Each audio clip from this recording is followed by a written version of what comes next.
प्रणाम कर लीजिए, यही आशीर्वाद रहेगा। पीठ में दर्द है तो डॉक्टर बाबा जी इसको क्या करे, ये बाबा जी क्या करे। जैसे किसी को रोग है, किसी को दर्द है तो डॉक्टर के पास जाए। आशीर्वाद से नहीं ठीक होता।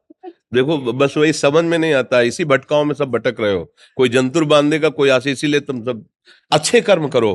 पूर्व के पूर्व कर्मों के पाप से हमें दंड मिलता है। अच्छे कर्म करो, नाम जप करो, माता पिता की सेवा करो, सद्भाव से चलो। अभी ये कर्म नष्ट हो जाएंगे, किसी से जंतुर बंधवाने की जरूरत नहीं, किसी से आशीर्वाद मांगने की जरूरत है। अब नाम जप ना करो, खाओ मुर्गा मांस, पियो शराब, करो व्यभिचार करो, तो बाबा जी आशीर्वाद दे दे तो कोई आशीर्वाद काम नहीं करेगा। दुर्गति होगी यहाँ भी और वहां भी। हमारी बात समझो।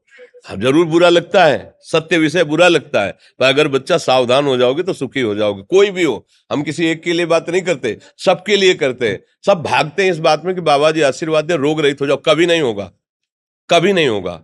तुम्हारे आचरण ठीक होंगे तब तुम्हारा सब काम बनेगा। हाँ अब देखो ना, खा रहे हैं जीवों को उबाल उबाल करके मांस, पी रहे हैं शराब, कर रहे हैं बेविचार, बुद्धि भ्रष्ट होगी और नष्ट होना पड़ेगा, क्योंकि आचरण गलत है। कोई आशीर्वाद किसी का काम नहीं करेगा।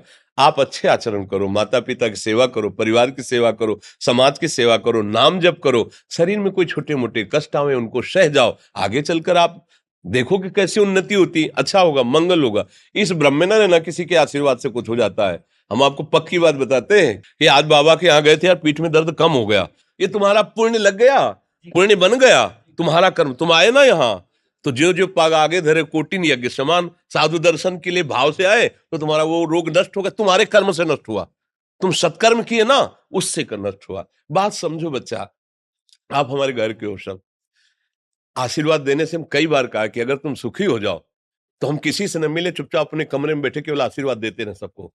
लेकिन नहीं सुखी होगे, सुखी होगे तुम अपने कर्म से। को न काहू के सुख दुख कर दाता, और निज कृत कर्म भोग सुन भ्राता। हे भाई, अपने कर्म का भोग ही आपको भोगना पड़ेगा। कोई भी तुम्हारे कर्म को नहीं मिटा सकता, एकमात्र भगवान। एकमात्र भगवान, मेरी बात मान लेना। उनकी शरण में और नाम जप करो, सब ठीक हो जाएगा। तुम्हारे भजन से होगा, तुम्हारे अच्छे आचरण से होगा, तुम्हारी धार्मिक प्रवृत्तियों से होगा। अब ये बात ना समझो तो फिर हम क्या कह सकते हैं। नहीं, हाँ यही तुम्हारा जन्मदिन की सफलता है कि हमारी बात मान लो, राधा राधा रटो, कोई नशा मत करना, अपने माता पिता की सेवा करो, समाज की सेवा करो जितना। और जो कष्ट है वो स्थायी नहीं है। आज विपत्ति आई, कल खत्म हो जाएगी। अभी दिन है, फिर रात आ जाएगा, रात है तो दिन आ जाएगा। ये क्रम चलता रहता है, हमें निराश नहीं होना।